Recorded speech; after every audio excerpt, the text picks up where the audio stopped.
Hey guys, what's going on? It's Jen Carrasco here. So today I want to talk about owning your own shit. So we are going to talk a little bit today on consistency. I wrote some notes down and I think this is really important, especially business wise, but also even as an athlete or just even somebody who you want to change things in your life, and you want to change your habits, and you want to be consistent, and it's really turned down to just owning your own shit and doing it and pushing through it. So let's talk a little bit about how to break bad habits. So whether it be professionally or personally, our habits can come into, they define us.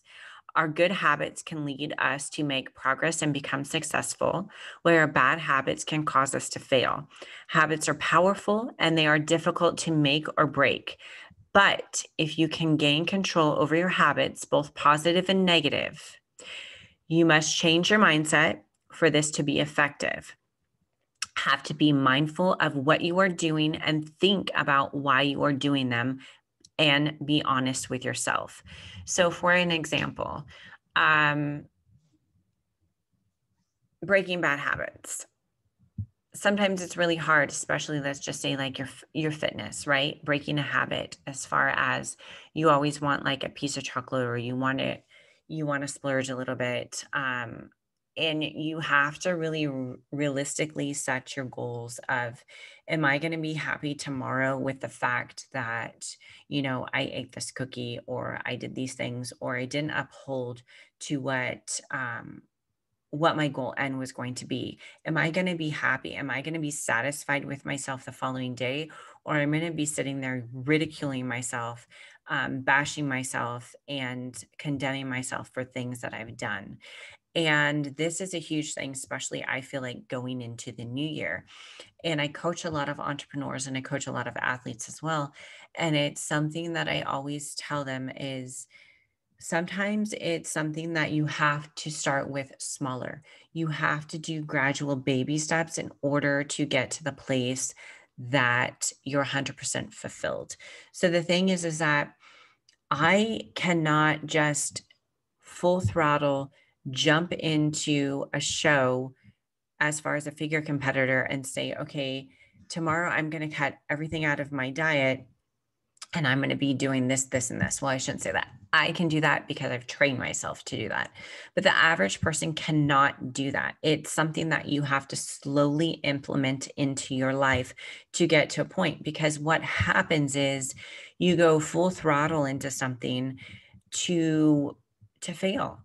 And honestly, it's because nobody can do something consistently if you haven't did the baby steps to get yourself to that point. And I hope that makes sense. It's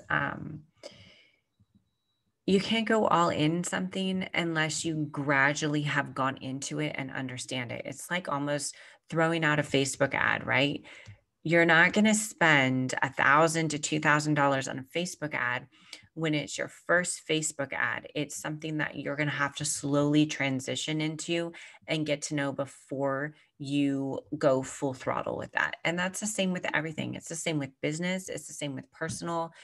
Don't just say, hey, I'm going to lose 20 pounds and I'm going to diet hard tomorrow, to find yourself a week later saying, this is way too fucking hard and I'm not doing it. If you can just gradually do it, you'll get there versus just pushing yourself to do it. So, how are habits formed? Habits don't appear out of nowhere. Of course, we all know this. We all have those bad habits. They aren't the products of genetics or random chance. Instead, they are merely products of our behavior, accumulating after several repeated instances. You wake up one day, perform a specific action, and go about your business like normal. You wake up the next day, perform that action again, and go about your business like normal. After a few days of this action begins to stick. A lot of our habits are formed without us being aware of them. It helps to take note of how you spend your day so you can do an honest assessment of whether you can improve in one area or another. This includes improving on procrastination, inefficiency, mindless activities, etc. It can also show you if your day is spent doing more positive stuff than negative. Um, That is like the ultimate greatest thing I could have written down for you guys, because what happens is it's just like in social media. I have to be involved in social media. I have to get in there. I have to see, like, for instance, the new platform that just launched. I have to get in there and see how it works and do that. But sometimes I realize that I've been spending, an hour to 2 hours out of my day doing this when I can be doing other things in my day to be proactive. And it's about allowing your time. And so I go off of a calendar. I have everything scheduled for the week and I go off of that. Even my social media is going off of my calendar. But also take into consideration, you need to change things up a bit. Every morning, I typically wake up at 5 o'clock in the morning. I sit on the couch. I do all my social media posts. I make sure everything is done for the day. I look at my day. I write down the list and tasks of what I need to do for that day. But the thing is that sometimes it becomes this mundane consecutive thing that I do every single day. And we need to realize that we need to change up our lives sometimes. So maybe we need to start, at the beginning of the year, if this is, you want to, lose some weight or become more active, is make a strategy to where when you wake up in the morning, before you get on your social media or you do anything, you put on some great mindful talk, some meditation, you go for a walk, you do your workout. That is your time. And then maybe add in, a little bit of the social media or your work or anything like that, but delegate that time. So what I realized is with the new platform that's out, that I think it will really benefit a lot of people and a lot of businesses, is that we need to strategize our time of when we're going to go on there and what the best time is to go on there to help people. So you need to focus, instead of just getting stuck in the midst of Facebook scrolling, or set a timer to do these things for yourself and to change your outcome of what you're doing. The next thing is, positive habits are hard to form, but they are almost always worthwhile, whether it's eating healthy, keeping your task list at work in line, or keeping up with your industry news on a regular basis. Positive habits can lead you to a healthier, more productive, happier life. Unfortunately, creating those habits can be problematic, as the upfront work required to introduce these actions into your life already exists. Routine can be disruptive. This is difficult. Consistency is key. There is no cheating or off days for improving yourself, especially at first. Being consistently mindful and aware and constantly improving can be strenuous and exhausting at first, but sticking to it will make it easier down the road. Suddenly, you realize some of your new positive habits have become second nature. So for me, for example, I'm going to talk about nutrition. When I first started competing, it was really, really hard for me to prep my food. It was literally like a 2-day fiasco of prepping all of this food, measuring it, putting it in containers, refrigerating it. And to me, I felt like, shit, this is a waste of time. This is a lot of work. I don't think I can do it. But the more I did it and the more consistent I was with it, the easier it came. So now, sitting here 6 years later, I can throw a meal together and know exactly in my mind how many ounces that is, how many carbs that is, what I need, and how that's going to fuel me. So I can on Sunday make a batch of food, like literally with a half an hour, and that's my food for the next 4 days. So it's become second nature to me.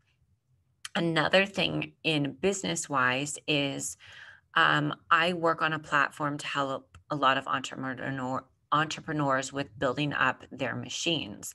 And their machines is building up their Facebooks, their Instagrams, their LinkedIns, helping them to train themselves to be more proactive in the social media community.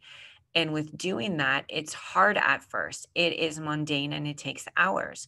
But once you get used to it, it's like second nature. It literally will take me maybe a half an hour in the morning to repost any of my media that I have to repost and the content to repurpose on different platforms.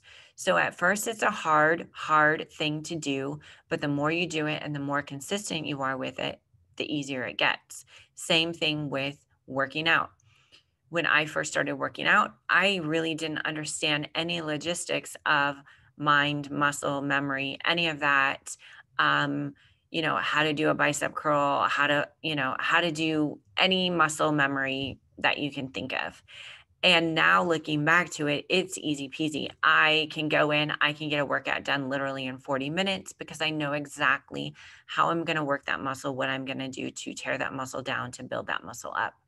So, like I said, again, it's hard at first, but you need to stay at it. And in order to progress, and in order to become the best person that you possibly can, you have to just keep doing it over and over and over. But with change, don't get bored. Don't make it a mundane, boring thing. Be happy with it. Make it interesting to you. That's the one thing for me that keeps it interesting is I YouTube videos all the time, something different to do at the gym. Same thing with my social media. I'm constantly learning, repurposing different platforms, repurposing media that I have, and just learning different things to put out there. So I hope this kind of helped you guys a little bit with kind of going over a little bit, as I say, own your own shit, but to really keep you kind of dialed in to help you with it. So, breaking bad habits as well. Breaking bad habits follow the same process as making new ones. If you have a habit of procrastinating, smoking, or first step is to break down the smaller chunks. So, like I said, just by anything, um, if you want to build something up, do it bit by bit by bit. And that's even breaking those small habits down. So, say even like you're smoking cigarettes, right? You start cutting down those, you start minimizing those slowly, and eventually you'll get what you want. And anyway, that's my rundown. That is my show today. If you guys need any help, any conversation, anybody to make you accountable, hit me up. I'm your girl. And make it a fabulous week. And with that, Happy New Year's.